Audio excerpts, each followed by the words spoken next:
Oke, terima kasih teman-teman animator. Oleh semuanya dipersilakan duduk, boleh duduk.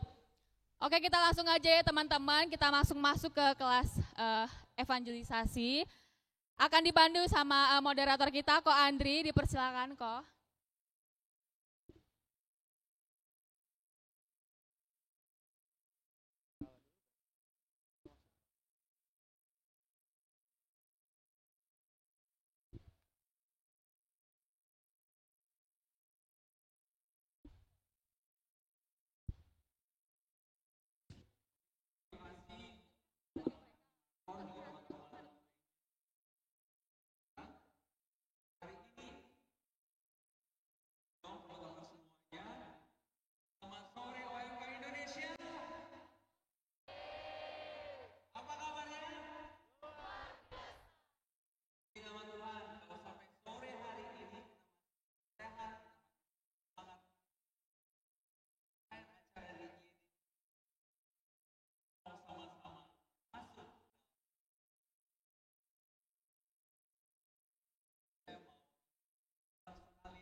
Indonesia. Terima kasih Romo Beni dan tim, silakan.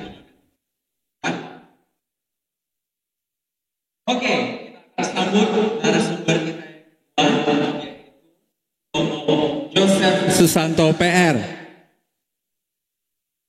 atau lebih akrab disapa Romo Jo. Mari kita Pak Romo. Senang sekali Romo bisa hadir bersama kami sore hari ini. Nah, beliau adalah Romo Diosesan Keuskupan Agung Jakarta. Sehari-hari beliau juga sebagai dosen kitab suci di STF Driyarkara, ya. Juga beliau adalah Ketua Komisi Kerasulan Kitab Suci Keuskupan Agung Jakarta. Terutama beliau juga dikenal dengan sangat baik melalui YouTube channel beliau, Bible Learning by Father Joseph. Subscribernya sudah mencapai 309.000 subscriber. Woo! Nah, bagi teman-teman yang belum subscribe, ayo segera subscribe YouTube channel beliau, juga Instagramnya juga ada. Oke, terima kasih Romo Jo yang sudah hadir di tengah-tengah kita saat ini, silakan mengambil tempatnya. Oke, bagi teman-teman sekalian, saya minta untuk tetap perhatiannya dari awal sampai akhir di pengajaran sore hari ini, karena tersedia hadiah yang sudah sangat spesial disiapkan oleh Romo Jo. Di depan kita sudah ada smartphone senilai lebih dari 5 juta rupiah. Beri tepuk tangan. Oleh karena itu, tetap pantengi pengajaran sore hari ini dari awal sampai selesai ya, supaya jangan sampai ketinggalan kesempatan untuk mendapatkan hadiah smartphone. Oke. Oke, baik para Romo sekalian dan juga tim Yuket, kami sudah tidak sabar lagi untuk mendengarkan pengajaran. Kita akan bagi menjadi 2 bagian. Untuk bagian yang pertama dari tim Yuket terlebih dahulu, pada Romo Beni dan tim kami persilakan.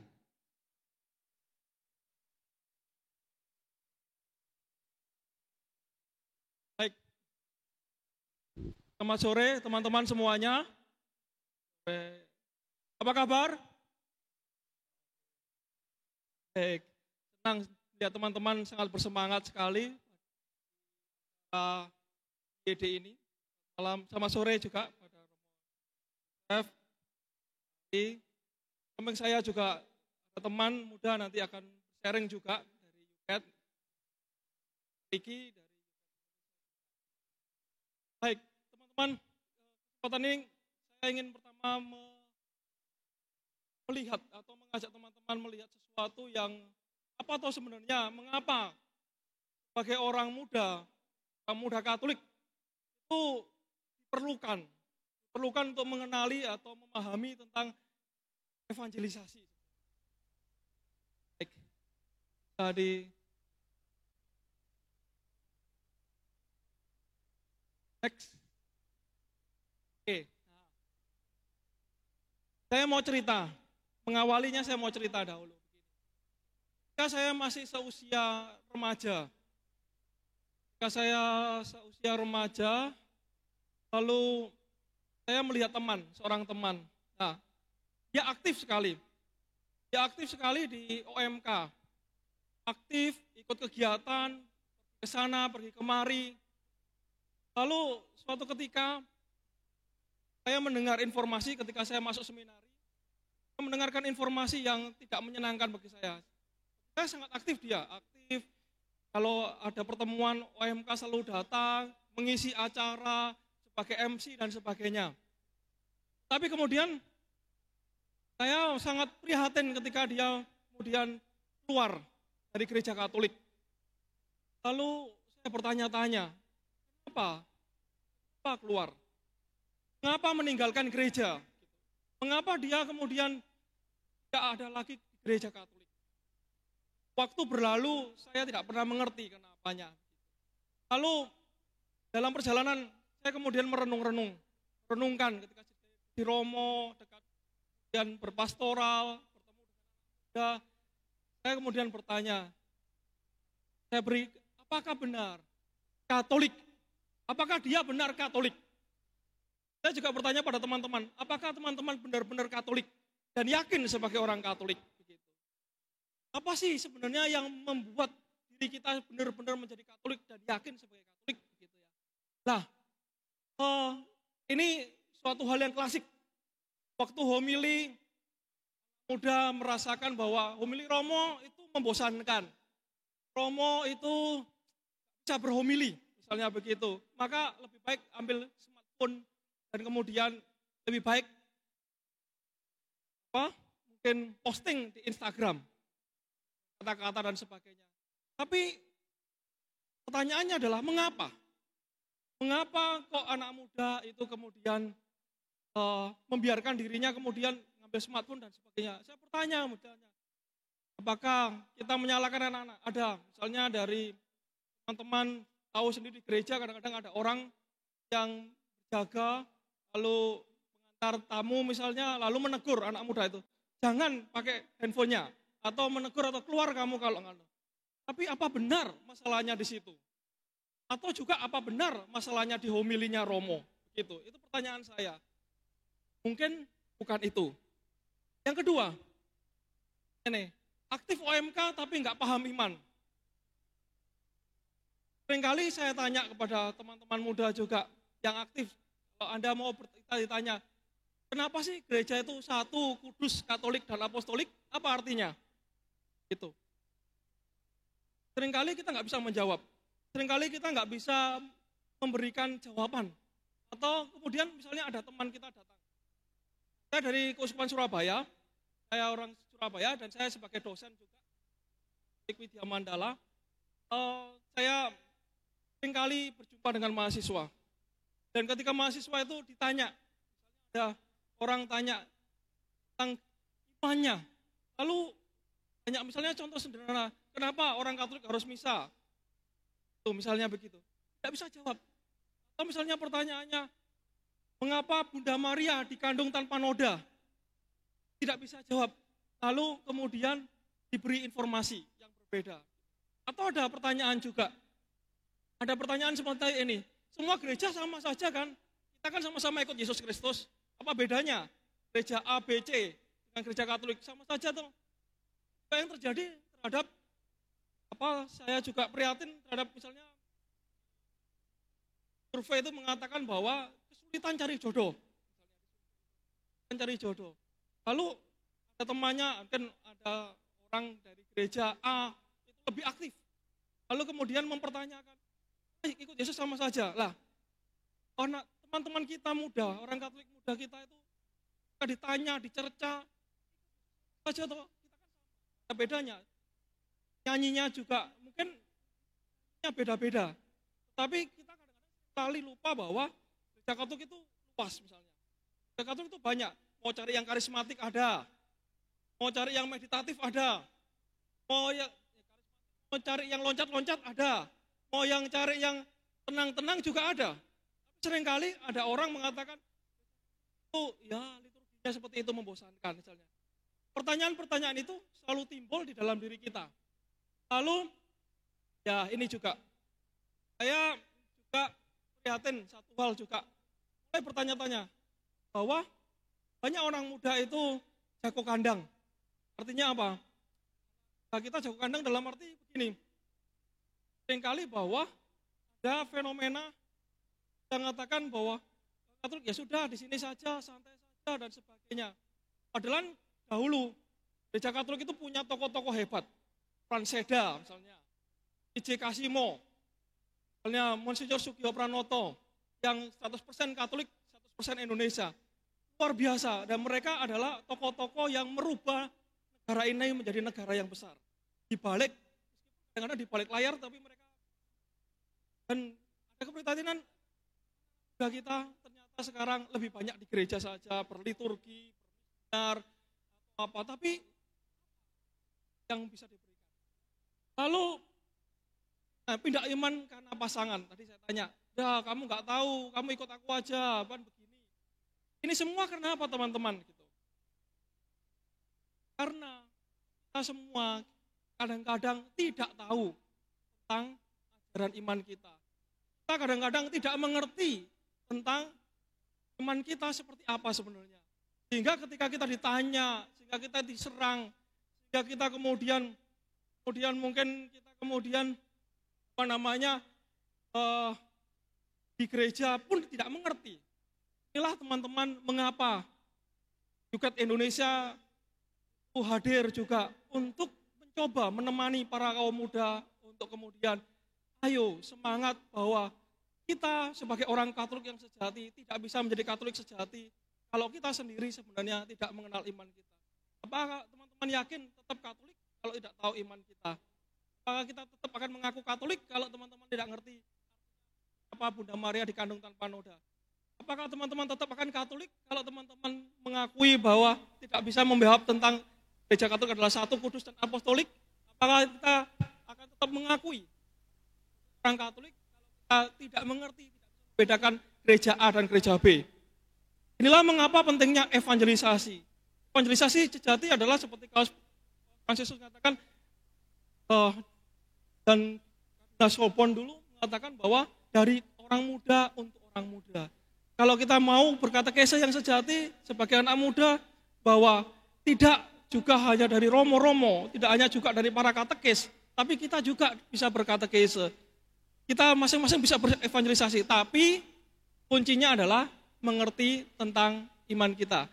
Baik, saya akan meminta Ricky untuk men-sharingkan bagaimana sebagai orang muda itu kemudian menghidupi, memaknai dan mengerti tentang evangelisasi. Oke, terima kasih kepada Romo Beni. Sekali lagi perkenalkan, aku Ricky, ya full timer di Yuket Indonesia. Nah, kita masih ingat kan tema IYD kita apa? 2 kata di situ yang penting. Bangkit dan bersaksilah. Pertanyaan adalah, ketika kita diminta untuk memberikan kesaksian, ada yang protes berat, bingung, nggak tahu, ngapain sih ngasih kesaksian, nggak penting, nggak relate, dan juga mager. Tadi Monsinyur sempat pesen gitu ya, mager itu males gerak. Tapi hari ini kita akan mengubah istilah mager itu dari males gerak menjadi yuk mau gerak. Nah, tapi gini, next. Kesaksian gitu ya. Coba bayangkan teman-teman, misalnya tadi pagi melihat kesaksian di jalan orang ketabrak truk. Terus memberikan kesaksian.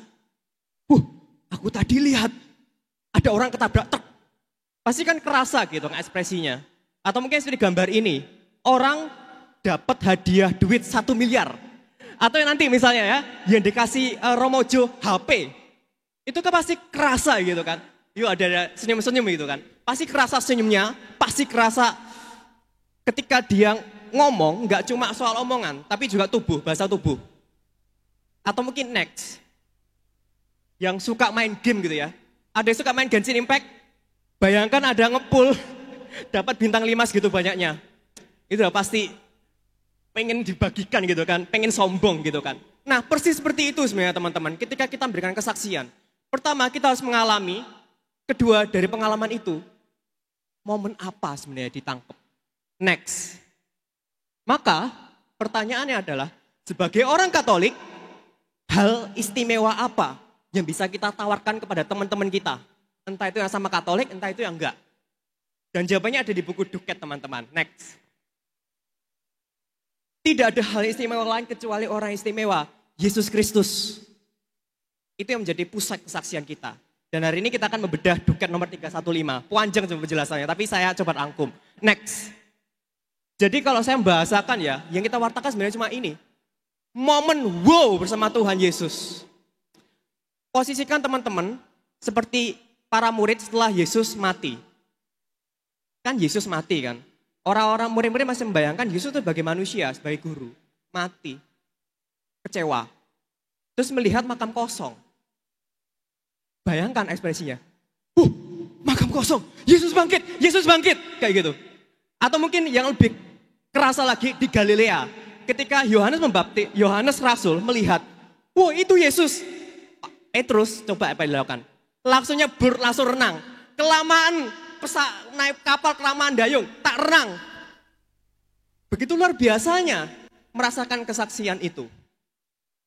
Maka sebenarnya dasarnya itu. Apa yang teman-teman rasakan bersama Tuhan Yesus? Kalau saya boleh cerita pengalaman saya, teman-teman masih ingat gak? Injil hari Minggu kemarin. Apa hayo? Burung-burung aja dipelihara, apalagi kamu, maka jangan takut. Bagi orang biasa mungkin ya, halah, itu kan kata kitab suci, gak nilai sama hidupku. Tapi aku bisa memberikan kesaksian. Aku dulu mantan frater Yesuit, mungkin ada beberapa teman-teman di sini yang aku lihat pesertanya ada satu angkatan gitu ya, ketika di seminari itu. Aku dulu frater Yesuit, pernah jalan kaki 10 hari. Ya, 10 hari. Nggak bawa uang saku, cuma berdua, nggak bawa HP, dan jalan kakinya sepanjang 400 kilo. Tapi berhasil, dan aku di sini. Artinya apa? Benar kitab sucinya, jangan ragu, jangan takut, Tuhan menyertaimu, Tuhan melengkapi hidupmu. Buktinya apa? Aku bisa menjalani 10 hari, 400 kilo, nggak pernah kelaparan, tidur selalu ada tempat. Aku udah bersaksi. Kitab suci relate, aku alami. Maka next. Inilah kemudian kesaksian. Luar biasanya kesaksian hidup. Satu ayat kitab suci, kita refleksikan kehidupan kita, maka Yesus yang ada dalam kitab suci, aku alami. Udah, itu dasar semangat kesaksian kita sebenarnya. Maka, pertama, tidak terbantahkan. Kenapa? Ya aku saksi hidup, aku alami sendiri. Gak iso, gak bisa dibantahkan. Kedua, natural. Kenapa? Kamu gak usah cerita lain-lain, ceritakan hidupmu. Dibalikkan ke kitab suci. Dan yang ketiga, personal. Dalam artian apa? Setiap orang punya pengalaman hidup masing-masing, maka setiap orang akan menyentuh orang lain yang relate hidupnya. Misalnya aku, selain aku mantan frater, aku juga dari keluarga muslim. Aku dulu muslim, kayak gitu.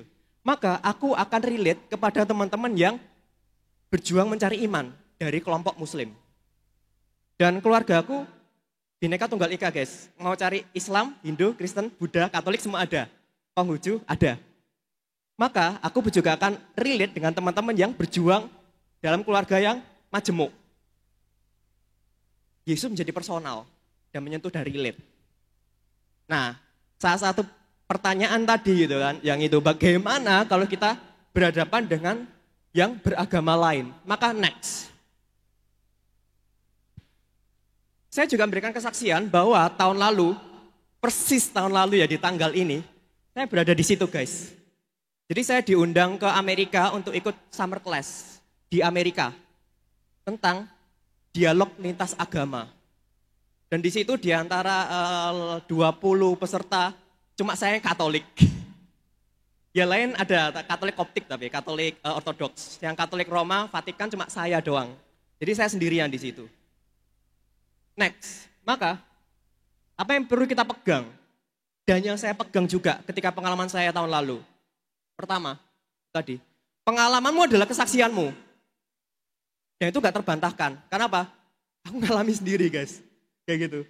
Dan yang kedua, percayalah bahwa nilai-nilai yang kita pegang secara Katolikan itu benar. Dan itu universal. Kasihilah musuhmu. Ada yang bisa bantah enggak? Universal semuanya. Kasih itu baik. Kasihilah Tuhan dan kasihlah samamu. Ada yang bisa bantah? Orang beragama lain pun juga akan mengamini. Jadi yakinlah itu. Dan yang ketiga, misalnya ini ya, saya sharing dulu teman-teman saya gitu kan, karena saya minoritas di Jombang, Romo Beni juga tahu sendiri, di Jombang itu sangat beragam, mayoritasnya Islam, dan saya sering saya SMP, SMA itu negeri, jadi sering tanya, misalnya gitu kan, loh, Tuhan kok jadi roti, kan gak masuk akal. Tuhan kok jadi manusia, kok gak masuk akal. Pernah ada yang ngalami ditanya kayak gitu? Kalau saya caranya gampang, yaitu misteri iman sama bukti kemahakuasaan Allah. Justru itu. Justru karena Tuhan bisa melakukan, itu gak masuk akal loh. Tapi Tuhan saya melakukan. Justru karena itulah maka Tuhan saya luar biasa. Bisa melakukan apa yang bagimu tidak masuk akal. Nah itu caraku melakukan kesaksian. Tapi kita juga tetap perlu rendah hati untuk belajar. Maka itu yang kemudian kita perlu dalami dan buku Yuket Duket ini. Promosi dikit-dikit rek. Yuket Duket ini bisa memberikan cara belajar yang lebih menyenangkan. Next. Maka, yuk kita juga buka dialog ketika kita dengan teman-teman beragama lain. Tapi dialog ada banyak sebenarnya. Ada hidup, karya, pengalaman iman, dan teologi. Ya hidup gampang lah kita berteman, melakukan kasih. karya juga bisa bekerja sama, misalnya gotong royong dalam lingkungan, kayak tadi kan, OMK jangan jago kandang, artinya apa? Dialog karya. Yuk lakukan karya bareng bersama teman-teman, project bareng dalam hal lingkungan. Pengalaman iman, yaitu refleksi soal pengalaman iman. Syukur-syukur kalau udah bisa 1 dan 3, itu yang biasa. Yang keempat mungkin agak susah gitu ya, teologi. Kita belajar iman bareng. Tapi nggak apa-apa, at least kita berjuang melakukan yang satu. Dialog hidup. As simple as kita berteman dengan teman-teman beragama lain, dan aku pede menjadi orang Katolik. Karena apa? Next, kita akan belajar nanti. Next. Karena apa? Karena kalau kita belajar dari yang lain, kita akan tahu bedanya kan. Islam itu apa, Kristen apa, Hindu apa, Buddha apa. Terus kita tahu, oh beda ya. Justru ketika kita paham apa yang beda, kita semakin tahu bahwa Katolik itu satu-satunya yang percaya Tuhan menjadi manusia. Satu-satunya menerima tubuh dan darah Kristus setiap hari Minggu. Luar biasa toh. Yaitu kalau kita berdialog dengan agama lain. Jadi jangan ragu guys untuk berteman dengan teman-teman lain untuk saling sharing. Kan disitulah sebenarnya semakin kita tahu orang lain, semakin kita tahu bahwa kita itu unik. Dan disitulah kemudian kita bersaksi. Menunjukkan keunikan kita. Tapi satu sisi jangan lupa juga belajar iman sendiri. Agar jelas pertama semakin percaya diri dan kedua tidak mudah bingung bila kita ditanyai. Seperti itu. Next. Dan belajar lagi. Maka kalau saya rangkum gitu ya, 2 tema kita. Bangkit. Artinya adalah, yuk coba kita temukan dalam hidup kita sekarang. Momen wow, bahwa aku melihat hidupku dibangkitkan oleh Tuhan Yesus. Ini misalnya aku dulu, sudah jalan kaki 10 hari 400 kilo. Tapi aku masih hidup, ada yang ngasih makan ke aku. Itu adalah kesaksianku terhadap Injil hari Minggu yang kemarin. Aku masih hidup saat ini. Sekarang teman-teman pengalaman teman-teman apa? Dan kemudian bersaksilah pengalaman teman-teman tadi, apa yang bisa teman-teman bagikan. Dan dibagikan, entah itu bisa lewat media sosial, lewat kehidupan sehari-hari, lewat sharing, lewat apapun. Loh kak, aku nggak pernah update di media sosial. Santai guys, aku juga nggak pernah update. Tapi aku juga bisa mewartakan hal lain. Misalnya apa? Aku juga bisa di media sosial, aku share, aku care sama teman-temanku. Bahkan aku pernah kasih kesaksian di media sosial. Aku pernah tahu ada temanku update status pengen bunuh diri jam 2 pagi. Pernah, serius itu. Dan aku langsung aja PM ke dia, cecetan ke dia. Ada apa? Ayo cerita, kayak gitu. Dan ya puji Tuhan, selama 1 bulan aku temani, dia nggak jadi bunuh diri.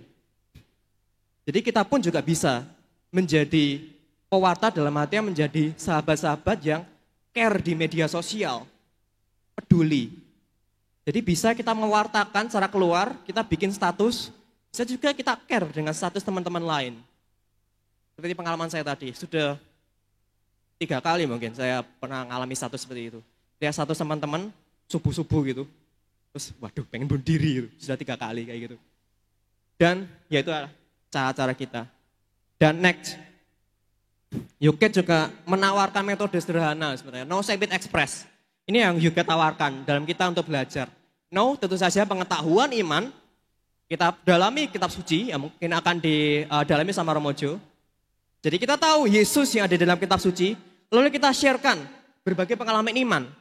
Apa yang aku temukan, Yesus kitab suci, aku temukan dalam hidupku. Aku bisa memberikan kesaksian apa? Kemudian meet, yuk kita berkumpul dalam doa. Saling mendoakan, saling menguatkan, kemudian ekspres. Aku tadi refleksiku apa ya, bisa aku push lagi, biar bisa aku hidupi dalam hidup harianku. Nah itu ada metode sederhana yang bisa kita lakukan untuk terus mendalami iman kita, untuk terus belajar untuk menjadi kesaksian. Jadi saksi, intinya adalah kita bersaksi. Mengalami sendiri Yesus, ya ada di dalam kitab suci, Yesus itu seperti apa dalam hidupku, dan sudah, kemudian natural aja. Ini ya aku bagikan, karena apa? Aku mengalami sendiri, maka nggak terbantahkan. Mau bantah, langkai dulu hidup saya, karena saya mengalami sendiri. Nah itu tips sederhana dari Yuket gitu ya, berdasarkan metode ini, sederhana itu. Dan semoga teman-teman bisa bangkit dan bersaksi, menemukan Yesus dalam hidup teman-teman, yang bangkit, dan kemudian sebarkanlah, bersaksilah, karena aku mengalami sendiri. Demikian dari kami tim Yuket. Oke, teman-teman semua mari kita beri applause sekali lagi yang meriah buat teman-teman dari UCAT. Baik, segera kita akan masuk ke bagian yang kedua bersama Father Joseph. Untuk itu, waktu kami persilahkan.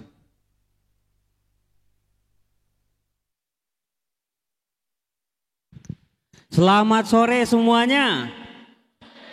Saya mau mengajak kalian nyanyi satu lagu yang pasti kalian tahu.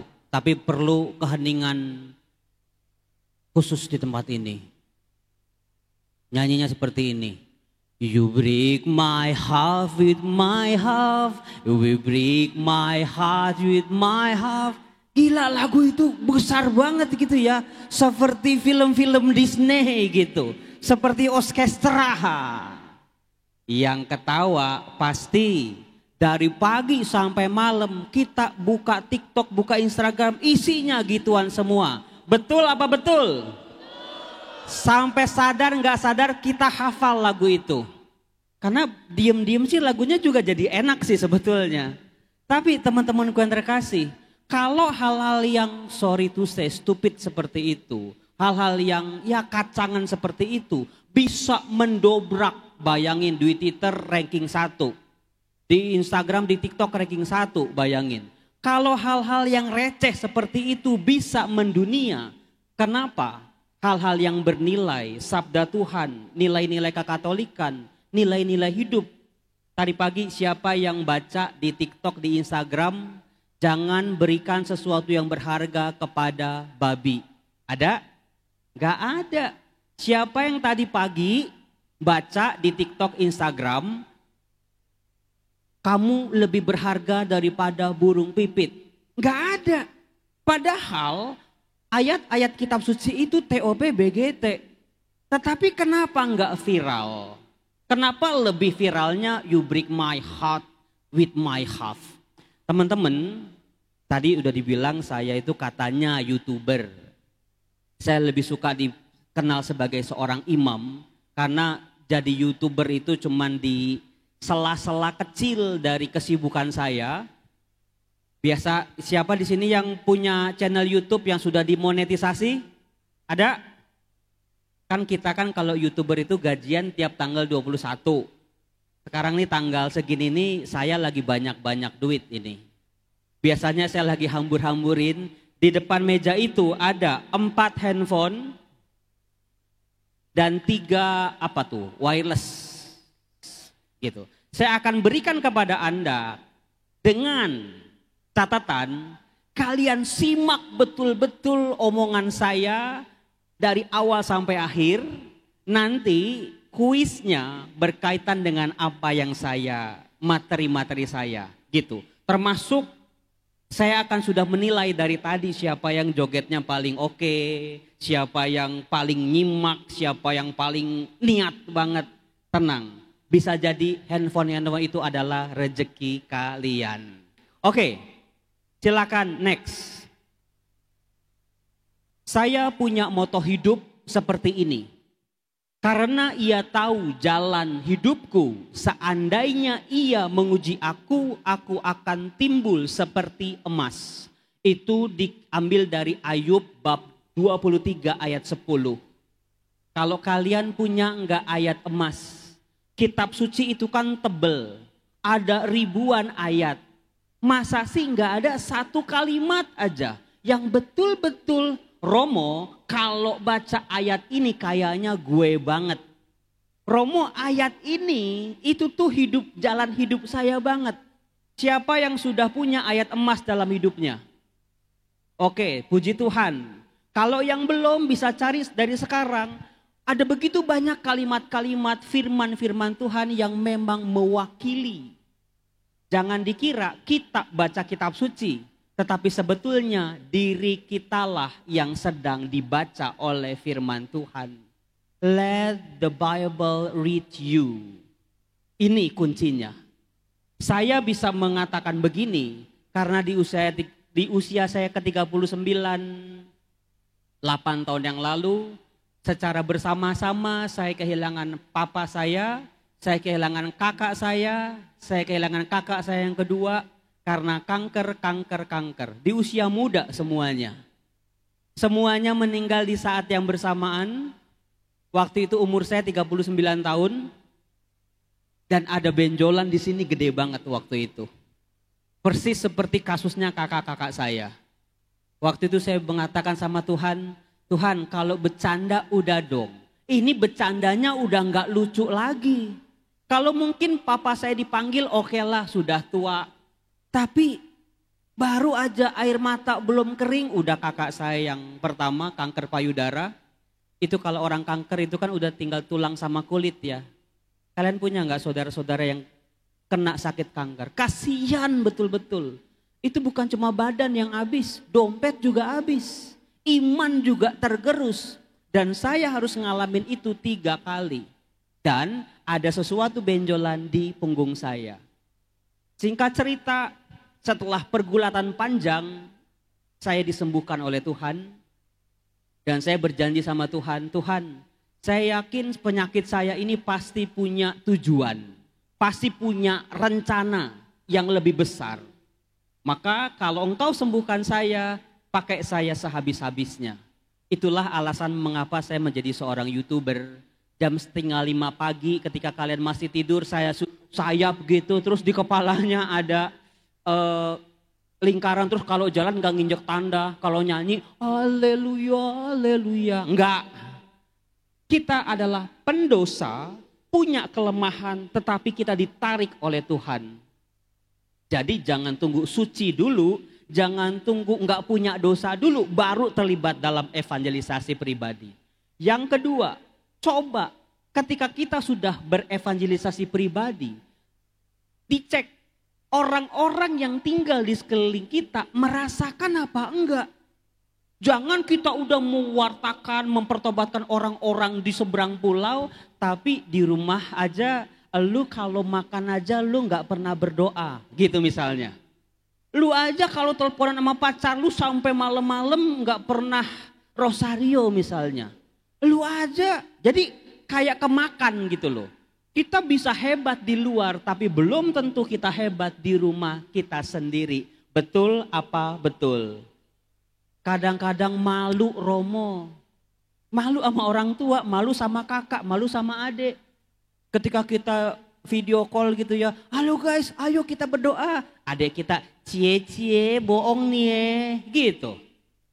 Langkah yang ketiga, pertobatan tidak hanya sebatas doa. Tidak hanya sebatas teori. Coba beraksi. Aksinya apa? Ada begitu banyak. Gak harus ke panti asuhan, gak harus mendonorkan ginjal gitu ya. Gak harus. Tapi aksimu. Pertobatanku apa tindakan nyatanya? Setelah tindakan nyata bisa dirasakan baru kembali ke refleksi. Apa yang bisa aku pelajari nih dari aksi nyataku? Ketemu sama orang-orang kecil, sama orang-orang di jalanan, sama emas-emas yang bersihin WC kalau di mall-mall. Itu coba sapa mereka. Mereka akan kayak diorangkan. Siapa di sini yang cita-citanya jadi ngosekin tai di WC mall? Kagak ada kan? Tapi kalau ada orang sampai seperti itu, bisa jadi ya cuman itu pekerjaan yang dia bisa. Orang tinggal berak aja, berakan tuh dia suruh bersihin. Coba sapa mereka. Makasih mas, makasih mbak. Senyumnya coba perhatiin. Wah, akan luar biasa. Lalu kalau udah begitu kalian refleksikan. Oh iya ya. Dengan sapaan sederhana aja orang bisa bahagia. Baru mulai langsung lagi. Teruslah itu lingkaran. Next. Nah, saya baru nemu foto ini kemarin. Jujur li, ada orang ngirim Romot. Ingat nggak foto ini? Saya mikir siapa itu? Itu kan Romojo. Anak muda yang jadi korban bulian, hidung pesek, rambut belah tengah tuh. Sayangnya itu apa? Nggak jelas fotonya. Rambutnya belah tengah. Tahun 80 tuh belah tengah tuh jadi tren. Saya insecure karena saya BODOH. Bodoh sebodoh-bodohnya dalam arti harafiah. Saya hopeless. Nggak punya harapan saya. Cita-cita tertinggi saya adalah jadi teller Bank BCA di sebelah rumah saya. Cuman itu doang. Tapinya Tuhan merubah itu semua. Yosef, kamu jangan jadi teller Bank BCA, tapi jadi storyteller, the kindness of the world. Bagi Tuhan tidak ada yang mustahil kok. Tetapi Tuhan mentransformasi hidup saya. Saya ini jadi pastor ini kualat sebetulnya. Karena umur 17 tahun, saya kan aktif di Misdinar. Satu persatu teman-teman saya itu pindah gereja. Kalau gerejanya pindah paroki mending. Gereja yang begono-begono lah. Nah, saya jadi gak punya teman. Pastor paroki saya, khotbahnya begini. Ibu, bapak, saudara-saudaraku yang terkasih. Hari ini kita membahas. Makin hari, makin minggu saya kehilangan teman-teman gereja saya. Apa yang terjadi? Saya berlutut ketika pastor itu khotbah. Tuhan, boleh gak sih saya gantiin dia Tuhan? Bener. Makanya kalau sama Tuhan jangan pernah bercanda. Begitu saya ditabiskan, saya ditempatin di paroki itu. Bayangin coba. Tuhan mohon maaf. Romonya sih udah meninggal. Kuncinya ini. Saya gak mengharapkan kalian kanker dulu. Kalian hancur dulu, kalian narkoba dulu, kalian seks bebas dulu untuk bisa bertobat. Enggak harus. Dengan situasi kita coba temukan turning point dalam hidupmu. Turning point dalam hidupmu. Apa? Masa hidup saya mau gini-gini terus sih? Masa emak saya mau banding-bandingin saya sama anak tetangga terus sih? Masa saya terus dibanding-bandingin sama kakak sama adik saya sih? Coba turning point. Next. Oke. Ini dia. Ini yang menjadi titik balik saya. Ketika saya memandang salib, waktu itu saya sedang di luar negeri, benjolan di sini gede banget, makin gede nggak bisa ditutup-tutupin lagi. Saya mau cerita sama mama, nggak bakalan berani. Mama saya bisa mati berdiri. Habis suaminya, anaknya yang pertama, anaknya yang kedua, sekarang anak yang ketiga, begini lagi. Saya diem waktu itu. Saya lagi menyelesaikan S3 saya, dimaki-maki dosen, wah udah biasa. Saya nangis betul-betul di gereja. Nangis, Tuhan. Saya kecewa dengan jalan hidup saya. Saya kecewa dengan rencanamu kalau begini jadinya. Tetapi waktu itu saya memandang salib Tuhan. Sebuah salib yang menjadi energi kehidupan buat saya. Yosef, you are not alone. Kamu gak sendirian. Jangan takut. Kamu lebih berharga daripada burung pipit. Nah, saya mau liatin. Next. Perjalanan seorang Romo Yosef. Mungkin kamu bisa berkata, saya adalah seorang imam yang sangat amat beruntung. Kalau orang-orang kan lihat paus kan dari jauh. Wah gitu. Terus pakai apa namanya? Pakai bendera kibrik gitu. Terus pausnya cuma lewat gitu aja. Ini di kamar pribadinya Bapak Paus. Tetapi ini dia, ada roller coaster dalam hidup saya. Next.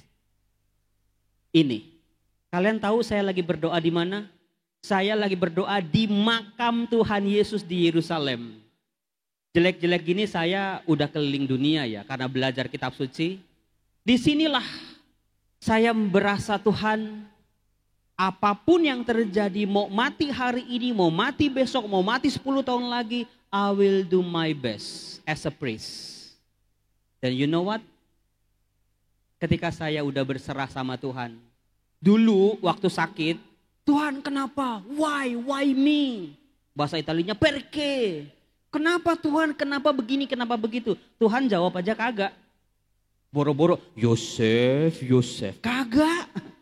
Semakin saya tanya, semakin saya kecewa, semakin saya marah sama Tuhan. Tuhan seolah-olah semakin diam. Tetapi di tempat ini, ketika I surrender. Tuhan, aku berserah deh. Kalau kata perang saya udah bendera putih lah. Saya nyerah Tuhan. Tapi di situ rahmat Tuhan mulai bekerja. Betul-betul tempat ini, kalau kalian punya duit nanti suatu saat ya, pergi ke makam Yesus. Itu energinya tuh kenceng banget. Disinilah saya menjadi sembuh. Believe it or not, sampai hari ini udah 7 tahun saya sehat-sehat walafiat. Karena kuasa kasih Tuhan.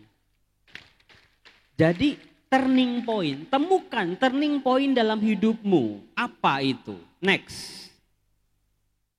Nah, apa sih? Kalian ngikutin yang tadi. Apa sih evangelisasi? Ada 4 ciri. Kalian pasti tahu 4 simbol pengarang Injil. Tahu apa? Misalnya, di situ ada burung elang, ada kerbau, ada singa, dan ada wujud manusia. Matius, Markus, Lukas, dan Yohanes.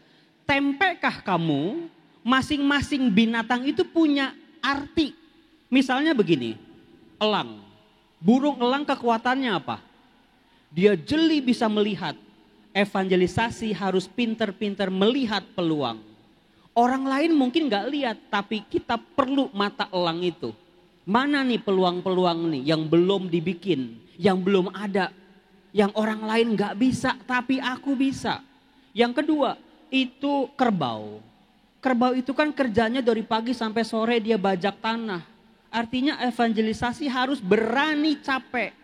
Kalau gak mau capek, gak bakal berhasil evangelisasi. Yang ketiga itu singa. Singa itu mengaum, wow. Nggak mungkin singa, meow. Nggak mungkin. Singa itu gahar, wow. Untuk apa singa mengaum? Untuk mempertahankan teritorinya. Ini penting nih. Saya lihat banyak suster-suster joget-joget di TikTok. Saya mah kagak iri karena saya nggak bisa joget. Kalau mau dipaksa ya jadi kaku begitu.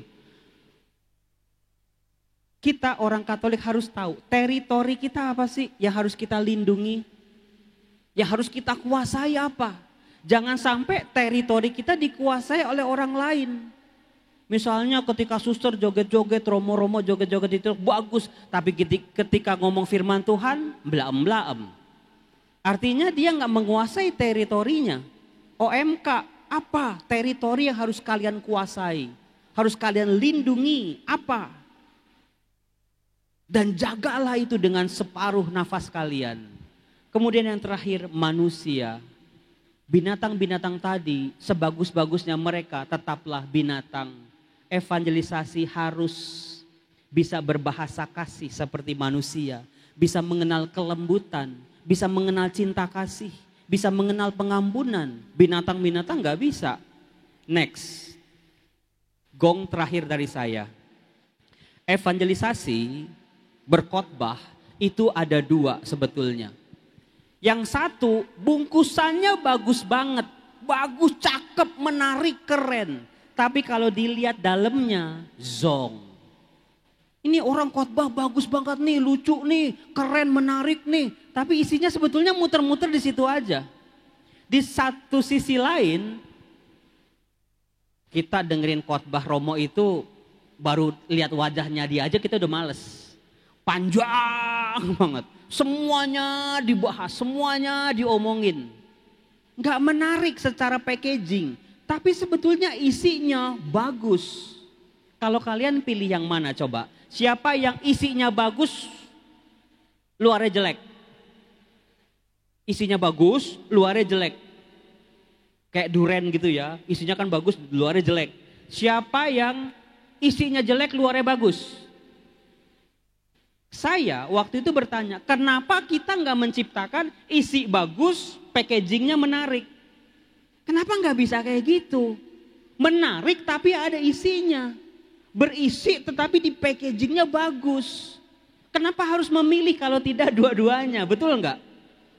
Maka dari itu evangelisasi harus kayak gini.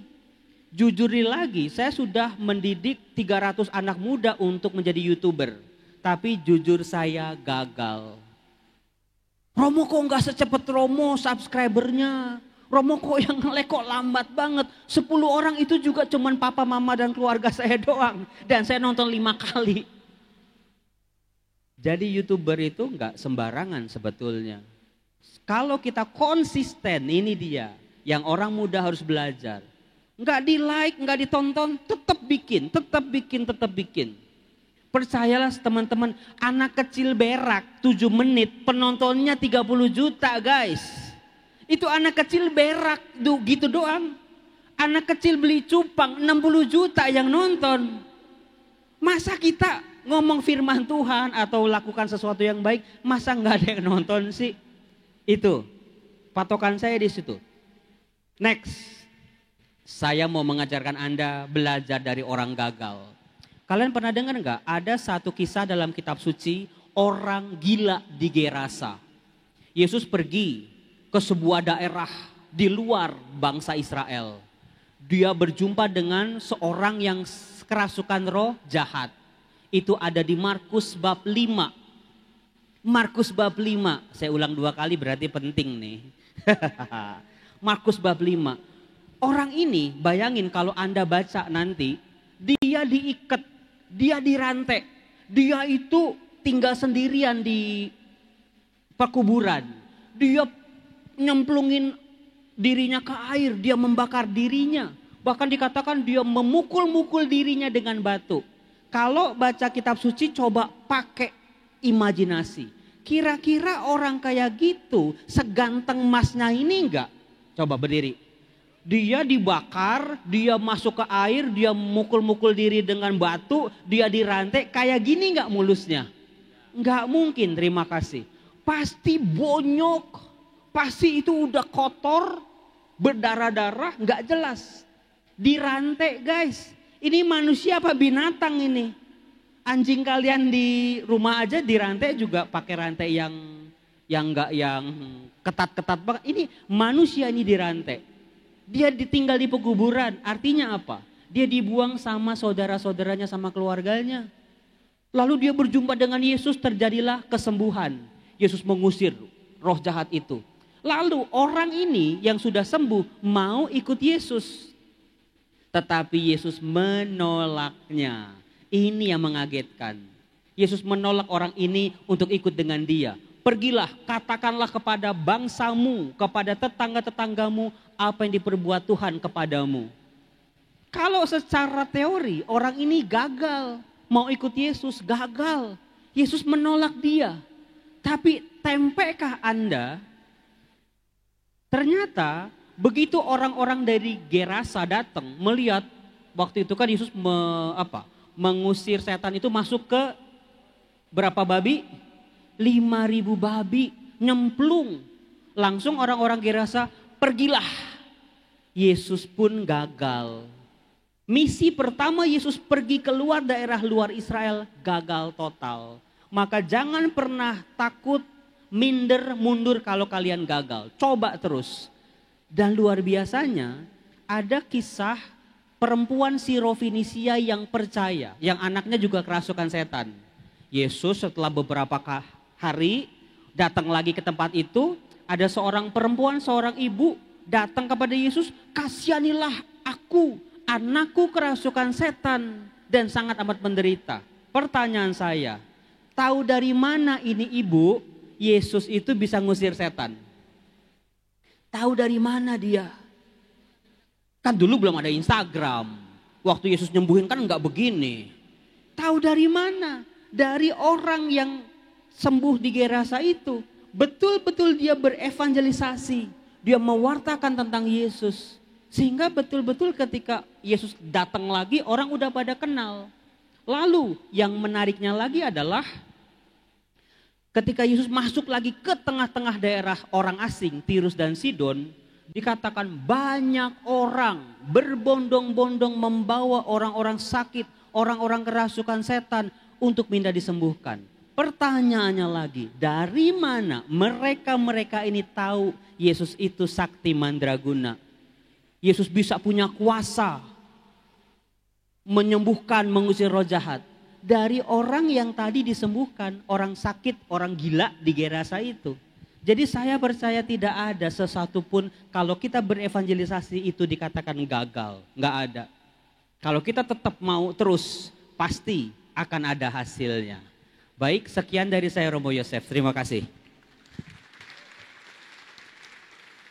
Langsung saja, langsung bisa bagi-bagi. Hari ini 4 handphone dan 3 headset. Besok 4 handphone, 3 headset lagi. Caranya adalah 1, subscribe, Bible Learning with Father Joseph. Kan duitnya dari situ. Ayo Subscribe subscribe. Bible Learning with Father Joseph. 2, ya pastilah subscribe Instagram saya, follow @rmjosusanto. @rmjosusanto. Udah? YouTube-nya Bible Learning with Father Joseph. Sudah ada 1.200 video pembahasan kitab suci. Kemudian Instagram saya @rmjosusanto. Sekarang siap-siap ya, ada kuota kan? Ada kuota? Hadiah pertama handphone langsung ya. Silakan. Orang yang pertama menjawab. Di daerah mana Yesus pertama kali di Injil Markus mengusir orang yang kerasukan roh jahat? Jawab di Instagram. Cepat jawab di Instagram. Orang pertama yang betul saya langsung kasih handphone. Siapa cepat dia dapat. Oke, di sini ada Andra Margazeng. Andra Margazeng, weh, keren kan? Silakan Andra Margazeng, betul. Geraza. Satu lagi tolong, satu lagi handphone. Pertanyaan kedua. Siap ya, Andra nggak usah ikut lagi. Di Markus bab berapa kisah itu bisa ditemukan? Markus bab berapa kisah itu bisa ditemukan? Jawab di Instagram cepetan. Jawab di Instagram. Jawab di Instagram, betul masih keliling-liling sinyalnya. Nik. Oke. Dia nggak jawab lama kayaknya kuotanya nih kurang kuota nih kayaknya nih. Berikut. Dek. Gampang kan soalnya kan? Apa mau susah? Berikut. Dari kutipan mana ayat emas seorang Romo Yosef? Pada hari engkau menguji aku tahu engkau akan keluar seperti emas. Dari Ayub bab berapa, ayat berapa? Aku tahu ketika ia menguji aku akan keluar seperti emas. Dari Ayub bab berapa, ayat berapa? Instagram. Instagram masih keliling nih. Jawab di Instagram Saya gini. Biar nyampe ke sini deh. Masih belum. Markus bab 5 baru. Oke. Vincentius Tito. Maju ke depan. Handphone boleh.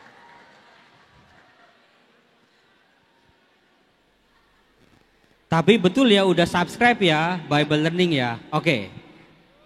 Sekarang masih ada 3 wifi stereo. 3 ya.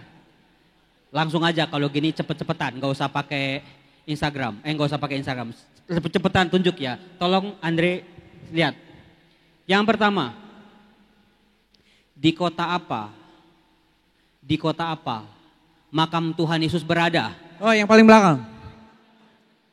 Oke, silakan maju, silakan. Tapi ini wireless headset. Wireless headset. Handphone nanti terakhir biar seru. Oke, next, langsung cepet-cepetan. Disebut apa kitab-kitab yang ada di antara perjanjian lama dan perjanjian baru? Kacamata. Ini dulu. Apa? Maju. Romo nggak ada tadi. Namanya juga kitab suci. Silakan. Masih ada 1 headset lagi. Pertanyaannya adalah apa pertanyaannya? Romo, Beni, ada pertanyaan nggak? Ayo, silakan sini. Tunjuk tangan cepet-cepetan ya. Oke. Apa aja pertanyaan apa aja? Wah, Yang sesuai tadi Romo presentasi. presentasi. Oke, metodenya tadi ada metode dari UCAT Indonesia, ada 4, apa itu? Metode yang baju putih.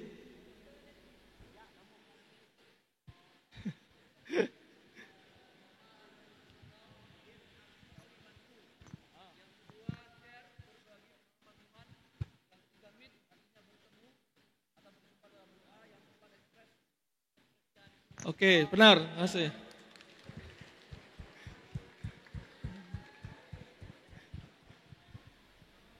Teman-teman, dari 335.000 subscriber Bible Learning with Father Joseph, itu yang usia 17 sampai 35 itu cuma 30 orang, 30%. Artinya masih banyak dari kalian belum subscribe. Coba subscribe, lihat. Banyak orang-orang yang dulu Katolik pindah gereja, nonton Bible Learning, kembali lagi jadi Katolik.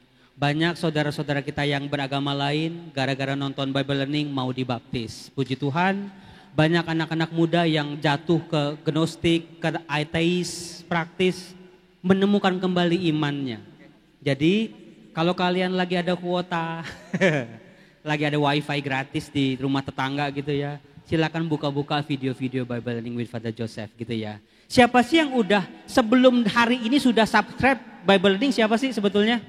Oke, berdiri mereka semua, berdiri. Yang sudah subscribe sebelum hari ini. Coba berdiri.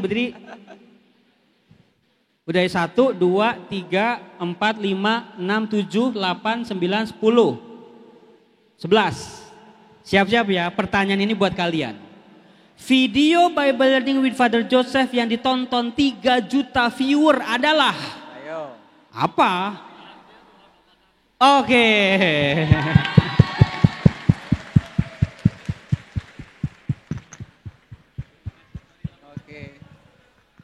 Oke, mari kita beri aplaus sekali lagi untuk tim UCAT dan juga Romojo. Dua pemateri kita yang sungguh luar biasa. Masih semangat? Hadiah masih akan terus bergulir ya. Di sini juga tim dari UCAT sudah menyediakan buku untuk 5 orang penanya. 5 orang penanya. Oh ya, oke. Boleh sambil pegang mic-nya, Romo?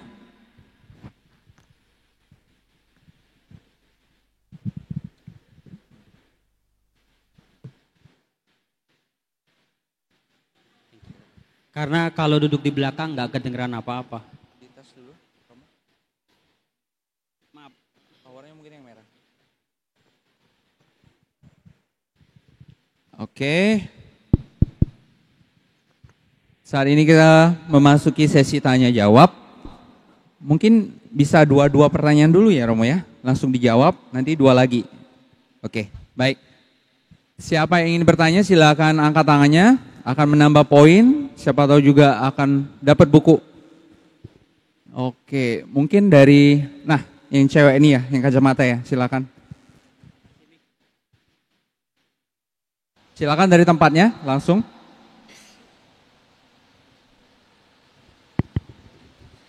Halo, selamat sore. Selamat sore. Saya Presi dari Keuskupan Bogor.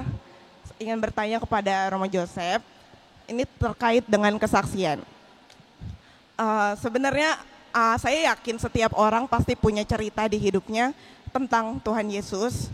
Tapi tidak sedikit juga yang memiliki keraguan, kayak tidak percaya diri, atau menganggap ceritanya remeh, atau malu tapi sebenarnya ingin. Bagaimana motivasi atau solusi dari Romo Joseph supaya kita lebih berani untuk bersaksi tanpa perlu takut akan judgement dari orang lain, misalnya, kamu sok suci atau kayak gimana gitu. Terima kasih. Terima kasih. Satu penanya lagi ya Romo, baru setelah itu Romo menanggapi. Oke, yang di belakang, boleh silakan.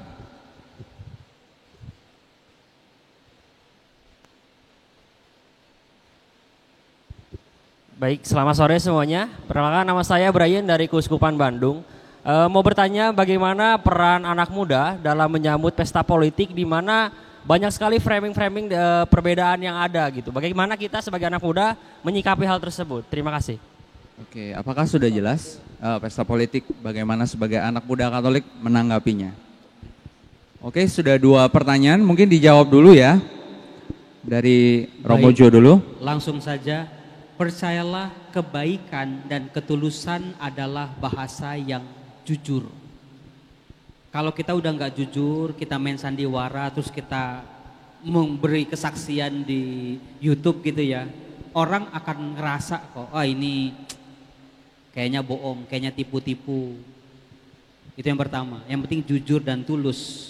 Yang kedua, meskipun kita udah jujur dan tulus, yang namanya netizen guys, mulut netizen itu kejam-kejam di Indonesia. Jempolnya mereka lebih kejam lagi. Saya tiap hari kalau saya bacain itu kolom komen, anjing, babi dan binatang-binatang teman-temannya itu keluar. Pastor bego, pastor tolol, pastor. Dan jangan kira itu namanya nama-nama asing. Namanya Maria Elizabeth. Ya orang-orang Katolik juga sebetulnya. Tapi kalau kita mau jujur dan tulus, ketika kita dipuji, saya itu kan maluan ya orangnya ya. Saya tuh udah pendek, maluan. Sekarang gara-gara jadi YouTuber, ibu-ibu, foto sana, foto sini. Saya gerah sebetulnya. Kadang-kadang kita dipuji-puji setinggi langit, tapi kadang-kadang kita dijatuhin juga. Tapi lagi-lagi, balikin semua sama yang di atas. Puji-pujian, balikin sama yang di atas. Makian, fitnahan, hoaks, balikin sama yang di atas. Biasanya sih itu rahasia saya 4 tahun. Saya bisa bertahan tiap hari bikin video sih. Terima kasih. Terima kasih Romo. Untuk pertanyaan kedua akan dijawab oleh Romo Beni, silakan. Pesta politik ya? Ya pesta politik. Oke. Teman-teman, kita sebagai orang itu kan beriman ya. Orang yang beriman itu tidak berhenti kepada doa saja, tidak berhenti pada meditasi saja, tetapi kita juga mengimplementasikan, mengaplikasikannya dalam hidup itu. Maka kita adalah warga negara, kita adalah orang Indonesia dan kita orang yang beriman tentu saja juga terlibat kepada bangsa ini. Karena iman kita ingin juga membangun bangsa ini menjadi bangsa yang sejahtera. Maka kita pun sebagai orang muda Katolik ikut ambil bagian. Kita pun perlu ikut memilih dengan tepat. Memilih karena politik itu bukan sesuatu hal yang buruk. Politik itu kan dari kata polis, tentang warga sebenarnya, warga. Kita punya hak, kita punya warga, sebagai warga kita juga menjadi warga yang diharapkan untuk terlibat dalam masyarakat. Maka misalnya kita pemilu nanti, kita perlu memilihnya, menyambutnya. Dan sebagai orang muda kita perlu bersama-sama untuk menjaga supaya pemilu ini benar-benar memang nanti untuk kemajuan bangsa kita ke depan. Orang Katolik, anak muda Katolik tidak boleh diam atau itu kan bukan urusan gue. Itu kan urusan orang-orang besar-besar. Enggak. Tapi sebagai orang muda Katolik kita perlu terlibat supaya bangsa ini ke depan adalah juga kita semua yang ada di dalamnya. Pro Ecclesia et Patria. Terima kasih. Oke, terima kasih Romo Beni. Kami persilakan 3 penanya lagi ya. Abang yang pakai topi ini ya, yang pertama kali mau nanya. Oke.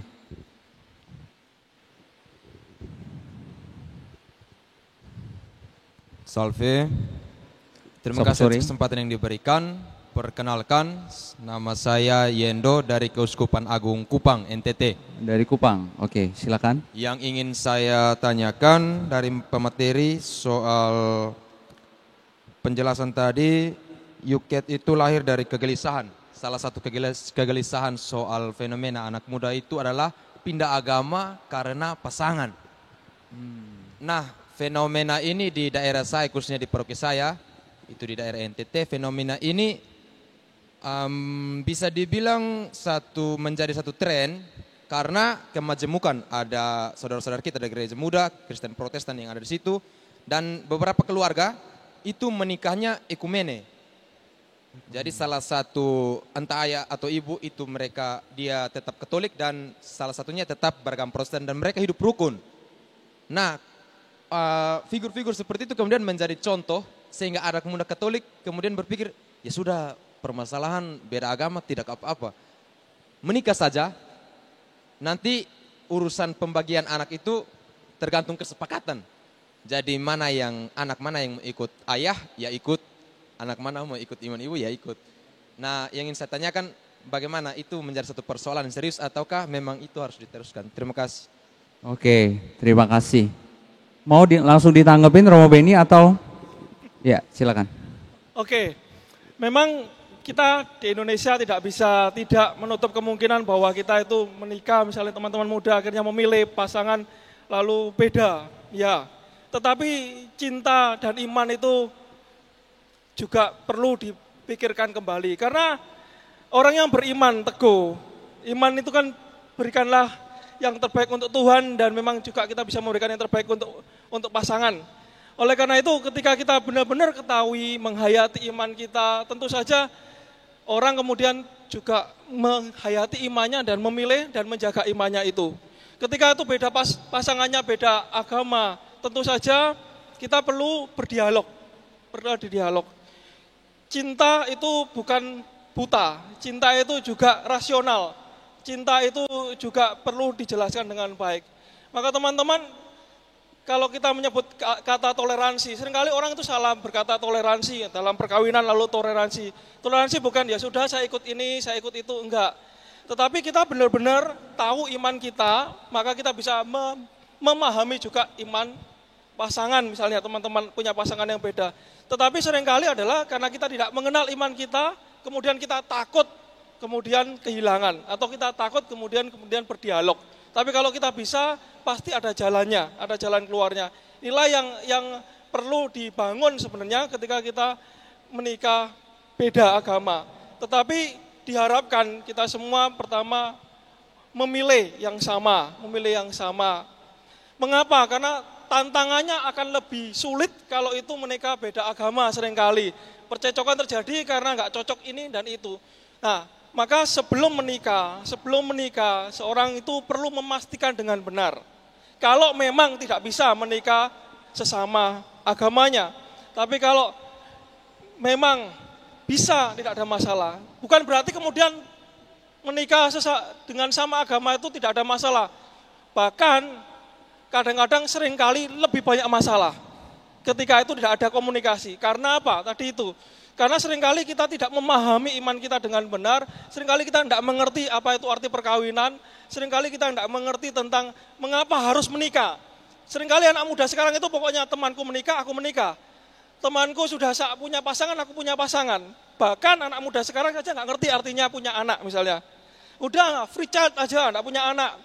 Nah itu, udah kita kontrasepsi saja, misalnya begitu. Itu hal-hal yang kemudian kita tidak tahu.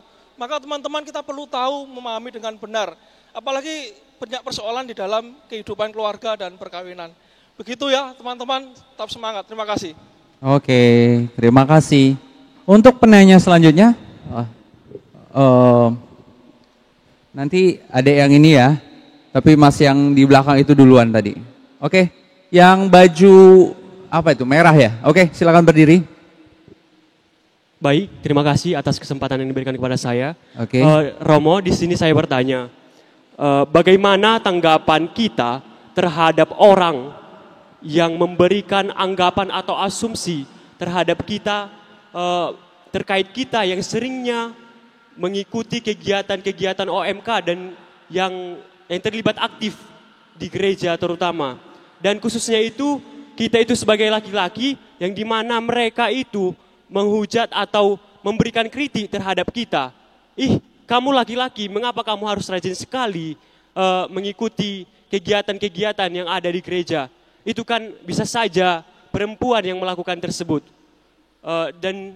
Dan pertanyaan yang kedua, saya bertanya di keuskupan kami, khususnya di stasi kami, saya memiliki kakak senior yang dimana beliau adalah orang yang aktif. Sama juga dengan pertanyaan sebelumnya yang dari Keuskupan Kupang, yang dimana beliau menikah dengan agama yang lain. Tetapi beliau ini seorang Katolik. Namun apa sih yang menjadi daya tarik kakak tersebut sehingga dia bisa menjadi mengikuti agama dari agama sebelah kita? Terima kasih. Sudah jelas, Romo?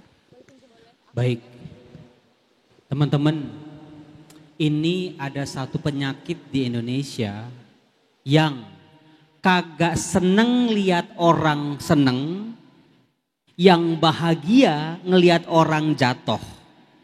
Ini penyakit ini saya nggak tahu kok bisa subur banget di Indonesia. COVID-19 aja udah berlalu, sekarang udah nggak ada lagi. Tapi penyakit yang satu ini nih makin kenceng. Ada apa? I don't know why. Tapi percayalah orang-orang yang gak seneng lihat kita seneng, orang-orang yang seneng lihat kita jatuh, sebetulnya mereka hidupnya kagak bahagia. Believe me. Orang yang sering kali ngeritik kalian, ngomongin kalian yang enggak, kalian udah baik, udah bener, tapi selalu diserang-serang, hidupnya sebetulnya coba dikorek-korek deh. Jauh dibelek itu hatinya sebetulnya entah kosong, entah nggak punya temen, entah insecure, entah sebetulnya mereka sebetulnya nggak bisa menerima hidup mereka. Lalu mereka mau melemparin tai kucing mereka itu ke muka kita. Kan tinggal bagaimana kita mau diem aja atau kita mengelak. Seringkali malah kita ambil tai kucingnya, kita elap-elap ke muka kita. Geli. Kita kelewat makan omongan-omongan orang, sehingga kita yang udah aktif di gereja diomongin kayak begitu, udah deh gue besok enggak deh, malu diomongin yang begitu-gitu. Artinya kita cuman ngambil tai kucing dari hidup dia, kita peperin di muka kita sebetulnya. Percayalah hidup mereka sebetulnya jauh lebih enggak bahagia. Cuma mereka nggak bisa apa-apa. Lalu mereka mau ngajak-ngajak kita, ayo supaya lu nggak bahagia bareng kayak gua gitu. Ya, jadi hoax saya itu udah digosipin macem-macem lah. Makanya saya takut kalau foto-foto gitu upload ke YouTube gitu, saya endorse. Siapa yang pernah nonton IG saya? Halo guys, mie ini enak loh. Halo guys, roti ini enak loh. Saya mau bantu umat UMKM karena masa pandemi kan orang pada banting setir, jualan. Tetapi gosipnya macam-macam, memedihkan sebetulnya. Lalu gosipnya Romo Yosef beli Alphard. Gue lihat sendiri kok dia beli Alphard. Ini kayak kesurupan atau apa itu, orang kurang seon gitu. Lalu yang terakhir, saya ketemu di mall sama orang anak seumur kalian. Tiba-tiba ini anak cowok. Hey Father Joseph, sorry to say saya sudah jadi Protestan ya. Saya sudah dicurahin Roh Kudus. Semua sama. Katolik, Protestan sama. Di mall teriak-teriak kayak begitu. Wah ini kayaknya kurang seon lagi nih. Sama kan Father Joseph bahwa Tuhan itu ada di mana-mana. Roh Tuhan turun pada kita. Bla bla. Di mall sampai dilihatin orang kan. Terus akhirnya gini. Wah anak ini kayaknya keracunan. Dicekokin. Sama doktrin-doktrin yang begitu-gitu. Yang saya lakukan apa? Bro, ikut saya yuk, abis ini yuk. Saya ajak ke mobil saya. Pas waktu itu saya lagi keliling bagi-bagi nasi kotak. Saya ajak dia, yuk saya nyetir, kamu yang bagi-bagi. Jadi saya tuh setiap hari Jumat buka jendela, biasanya sendiri hit and run. Mas bagi nasi kotak. Nah ini kan dia ada temennya. Dan apa yang terjadi? Dia balik loh ke Katolik. Dia balik, sesederhana itu. Saya nggak adu debat, saya nggak adu teologi, saya nggak jelasin firman Tuhan. Cuman yuk ikut saya yuk. Kamu temenin saya bagi-bagi nasi kotak buat di masa pandemi kan, itu kan kasihan banget kan. Tukang gojek itu nggak ada yang narik. Orang-orang di jalanan nggak bisa makan. Cuman dengan kesaksian seperti itu, satu jiwa minimal bisa saya menangkan. Sesederhana itu sebetulnya. Omongan-omongan orang ada sesuatu sama dia. Kalau kita udah benar, kita udah bahagia, kita udah baik, tetap aja diomongin yang enggak, yang salah tuh mereka, tenang aja. Thank you. Oke, terima kasih Father Joe. Oke, satu pertanyaan lagi dari adik ini. Mungkin bisa dikasih mic, Kakak Angel. Oke.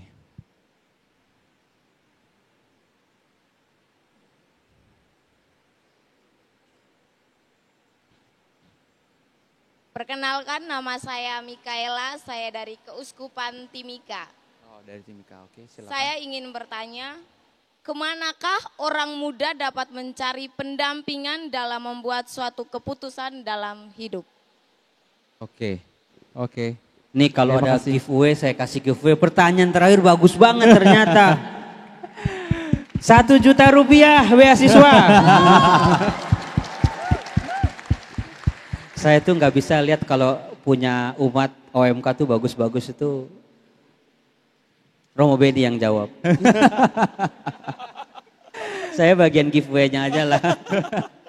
Ya, sangat senang saya dengan pertanyaanmu, bagaimana kita sebagai anak muda itu kemudian mencari pendampingan dalam hidup. Wah, ini jarang sekali teman-teman muda itu bertanya seperti itu, begitu ya. Teman-teman, bagaimana kita bisa mencari pendampingan? Teman-teman, kita bisa pertama-tama sebenarnya kita semua pertama itu kita mau dulu begitu. Saya pengen teman-teman tuh mau dulu untuk kemudian saya mau begitu. Seringkali tadi misalnya ya, kalau ada kelemahan anak muda Katolik itu salah satunya adalah tidak punya keberanian atau ya sudahlah, ya begini saja. Itu menjadi kemudian kita tidak punya militansi ya hidup.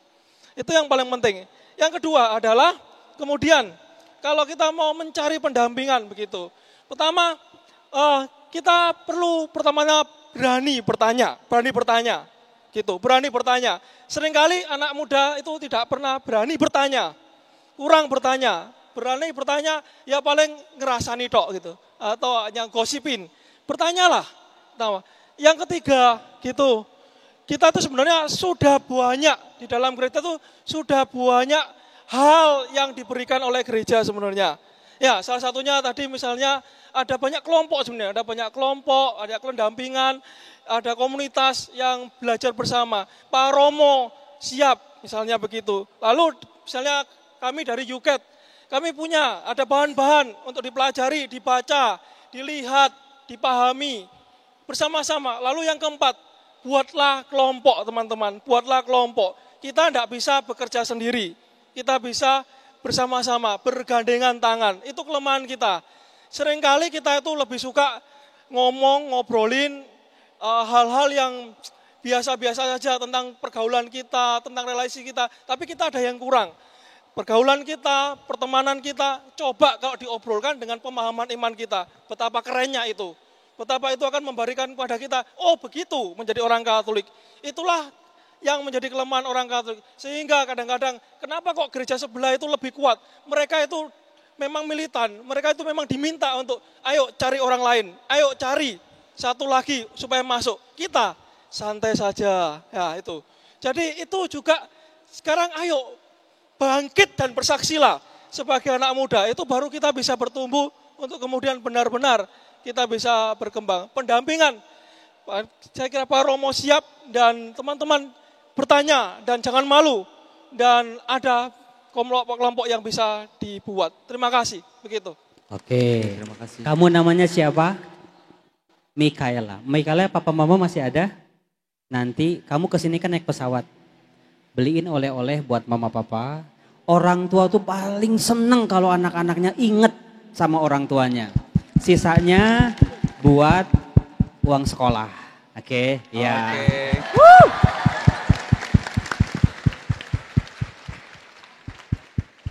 Terima kasih Father Joe, Romo Beni. Kalian jangan bilang-bilang ke teman-teman ya ada giveaway, ada segala macam. Nanti kelewat banyak yang nanya. Iya, jangan kasih bocoran ya. Oke, sangat seru sekali pengajaran kita pada sore hari ini. Untuk teman-teman yang sudah bertanya tadi, jangan lupa lapor ke LO-nya masing-masing untuk di-scan barcode-nya untuk menambah poin kalian di dalam IED ketiga ini. Oke, saya akan bacakan resume dari pengajaran kita di sore hari ini. Untuk yang pertama dari UKET, seringkali kita bertanya pada diri kita sendiri apakah kita benar-benar Katolik, mengapa kita menjadi Katolik. Ada banyak pertanyaan orang yang tidak bisa kita jawab tentang iman kita. Ya, kesaksian mau ngomong tentang apa? Apa sesuatu yang spesial yang bisa ditawarkan? Tidak ada selain mewartakan tentang Yesus. yang berangkat dari wow moment bersama Yesus ya. Dengan kesaksian Yesus yang ada di kitab suci ditemukan dalam hidup kita. Kesaksian menjadi natural, kesaksian menjadi personal bagi setiap orang. Langkahnya kita harus belajar dari iman kita akan semakin percaya diri dan tidak bingung ketika ditanyai. Yang kedua, belajar dari yang lain. Kemudian belajar lagi ya, bangkit dan bersaksilah, bangkit, refleksikan dan temukan momen wowmu. Kemudian bersaksi, percaya dirilah, temukan cara berbagi yang kamu banget. Ya. Terus dari sesinya Romojo, saya menangkap beberapa hal. Yang pertama yaitu ayat emas dari Romojo di Ayub 23 ayat 10. Karena ia tahu jalan hidupku, seandainya ia menguji aku akan timbul seperti emas. Jadi apa yang menjadi ayat emas bagimu, temukan bagi dirimu sendiri. Adakah sesuatu pengalaman pribadi yang sangat menyentuh, yang membuat kita berani untuk mengabdikan diri kita untuk mewarta tentang Tuhan kita Yesus Kristus, ya. Siklus evangelisasi mulai dari diri sendiri. Sebelum ada orang lain harus mulai dari diri sendiri. Nggak usah tunggu suci dulu baru mulai pewartaan, ya. Terus dimulai dari orang terdekat. Kita bisa hebat di luar, tapi belum tentu hebat di rumah. Jadi berkat dulu buat orang di rumah. Terus dengan adanya aksi nyata, jangan merasa cukup dengan berdoa saja. Lakukan aksi nyata dari hal-hal kecil.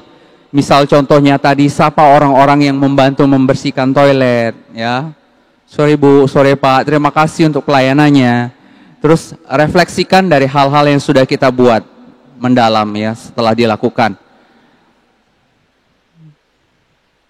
Terus kesadaran akan salib itu Romojo sendiri sebuah awal perjalanan bagi beliau. Apakah Tuhan berbicara ketika kita sedang terpuruk? Tidak. Biasanya Tuhan berbicara ketika kita sudah berserah kepadanya. Baru saat itulah Tuhan menjawab dan membentuk kita lebih dan lebih lagi. Terus dari beberapa karakter yang harus kita pelajari sebagai evangelisasi, yaitu yang pertama itu jeli. Lambangnya adalah burung elang. Evangelisasi butuh kejelian. Siapa-siapa yang perlu untuk kita evangelisasi. Terus yang kedua mau capek. Lambangnya adalah kerbau, mau kerja keras untuk pewartaan. Yang ketiga menguasai medan seperti singa yang memperlebar teritorialnya. Yang keempat punya hati seperti burung merpati ya benar Romo atau bukan? Seperti manusia. Oke. Harus punya hati untuk evangelisasi kepada banyak orang. Evangelisasi itu isinya penting, bungkusnya juga penting ya. Isinya harus berkualitas, mendalam, menyentuh realita, kebenaran, iman, pribadi Yesus. Terus bungkusnya juga harus menarik, bagus, terdengar, terlihat, dan mudah diakses. Kita juga bisa belajar dari orang-orang gagal. Yang pertama orang gila di Gerasa. Jangan minder dulu, lihat diri kita banyak kekurangan, jadi kita nggak berani untuk mencoba. Tapi cobalah dulu ya. Terus juga misi Yesus, pertama kali Yesus keluar, terus juga perempuan Syrovenesia. Oke, mungkin itu beberapa hal yang bisa saya rangkum dari pengajaran sore hari ini. Terima kasih untuk kebersamaan kita. Mari kita standing yuk. Kita standing, kita berikan aplaus yang paling meriah buat dua narasumber kita yang hebat sore hari ini. Untuk Father Joe, terima kasih. Untuk Romo Beni dan tim UCAT, terima kasih juga. Oke, kita mau selfie sama-sama ya. Kita sapa penonton Bible Learning di seluruh dunia ya. Halo guys, dari Palembang, Jakabiring kami, Indonesian Youth Day, mengucapkan selamat bangkit dan bersaksilah.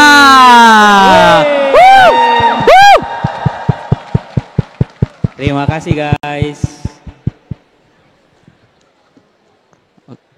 Oh, sekali lagi, tim dokumentasi mau mendokumentasikan.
teman.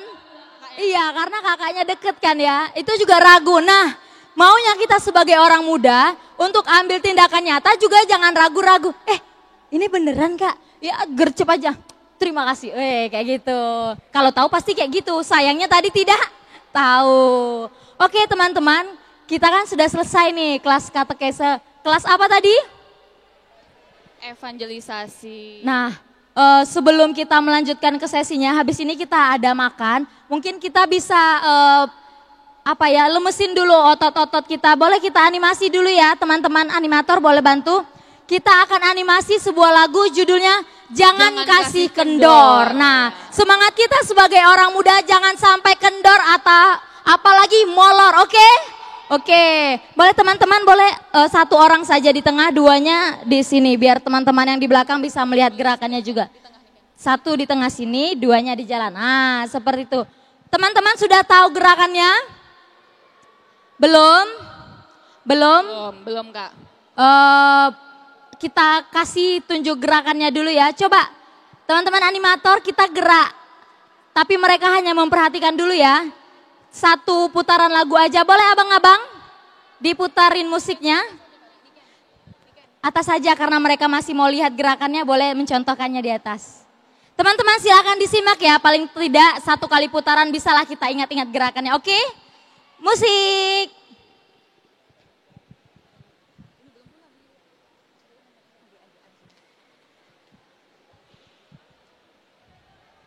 Jangan kasih kendor abang.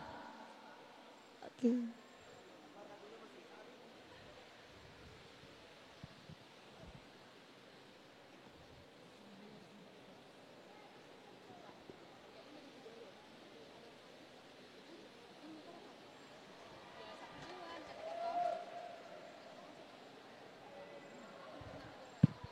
Sabar ya, ini namanya biar kalian terkejut.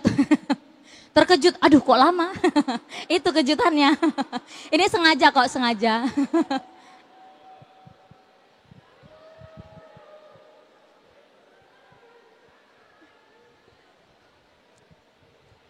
Musik ready?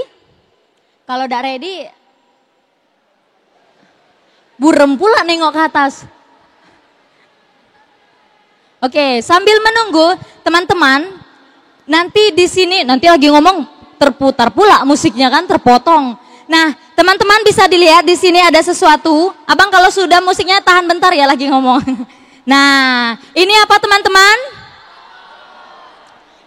Hah? Lukisan. Oh, enggak salah memang, enggak salah. Lukisan apa? Hah? Pohon. Ini pura-pura tuki-tuki ini anak ya. Ini adalah lukisan pohon. Pohonnya kering kan? Gak ada daun kan? Nah, apakah nanti kita bisa membuat dia menjadi pohon yang rimbun? Bisa? Sudah pernah lihat caranya? Sudah, saya yakin teman-teman sudah tahu caranya. Nanti di sini ada bahan-bahannya. Teman-teman gak usah takut, ini nanti bisa hilang kalau kena air. Jadi jangan takut nanti tangannya tercap dengan pewarna ini. Nanti kita lakukan sebelum ataupun nanti sesudah makan, nanti diinformasikan. Kalau makanan belum ready, kita ini dulu, oke? Itu nanti pengumumannya. Nanti dimulai oleh narasumber aja, boleh Romo? Boleh nanti Romo dan tim UK juga boleh untuk mengawalinya ya Romo. Setelah itu, nah ini pengumumannya jadi panjang ini. Teman-teman, ini adalah pengumuman untuk setelah sesi makan. Jadi nanti ketika kita sudah selesai makan, teman-teman kita yang dari dining hall dan Wisma C, mereka akan datang ke sini. Oke, mereka akan datang ke sini. Harapannya tempat ini harusnya cukup untuk kita. Nanti yang bagian depan boleh diisi ya. Supaya tidak bingung, teman-teman yang sudah duluan di sini, grup 1 sampai 10, tetaplah berada di posisi seperti ini, oke? Jadi nanti teman-teman yang baru datang biar menyesuaikan saja posisinya. Oke teman-teman? Oke. Ini sudah ready ya Bang?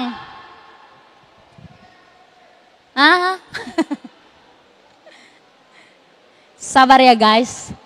Kemudian setelah itu nanti teman-teman kita datang ke sini akan ada yang namanya ibadat perdamaian. Sini dong Kak Vio, ngapain sih di pinggir-pinggir? Udah kenalan belum tadi Vio? Belum. belum tadi?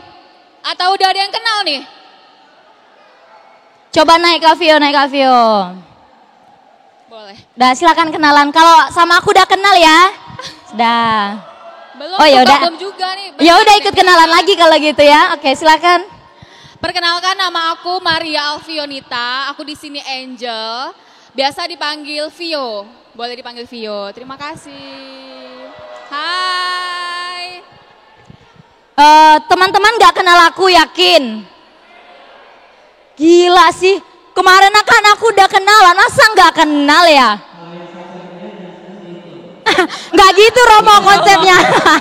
Memang sih agak-agak mirip, cuman di sini kebetulan gelar kami sama-sama Angel. Namaku Fitriani Borumanik. Di mana di sini? Paribanku ada nggak paribanku? Ada. Serius abang? Udah langsung ke KUA.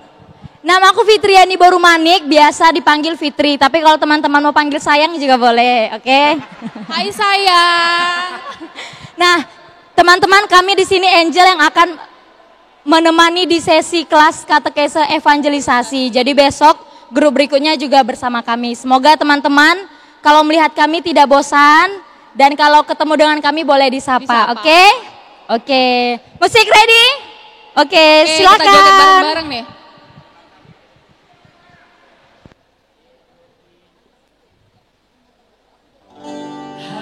Orang muda jangan kasih kendor. Iya iya iya iya na na na. Oh. Iya iya iya iya na na na. Mari mari ayo semua kemari, satukanlah hati. Jangan